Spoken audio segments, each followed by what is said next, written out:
Ailə boşanır. Boşanmağa əsas səbəb nədir? Oğlan yanlışcasına öz atasının, anasının təzyiqləri ilə həyat yoldaşına təzyiq göstərir. Konkret. Bax, sual verirəm. Biz nə vaxt orta məktəbdə, universitetdə bax, bu mövzular ətrafında dərs keçmişik ki, sən gələcəkdə bax, ailə quracaqsan. Atanın, ananın hörməti vacibdir. Amma əgər sənin atan, anan deyir ki, sənin həyat yoldaşın pisdir, sənin həyat yoldaşına təzyiq göstərməlisən, o bədbəxt də günahsızdır.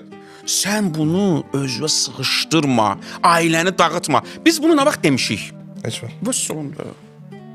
Ona görə də mənim demək istədiyim o idi ki, o lazımsız təlimlərdənsə, bəzi lazımsız təlimlərdənsə, belə təlimlərə gələcəyimiz üçün, cəmiyyətimiz üçün daha çox yön verməliyik. Bəli. Belə şeyləri həm sosial, həm psixoloji şeyləri uşaqlara erkən yaşlarda deməliyik və bunu ayıb bilməməliyik. Bizim ən böyük problemimiz bunu ayıb bilməyimizdir. Bu haqda danışmağımız ayıb sayılmağıdır.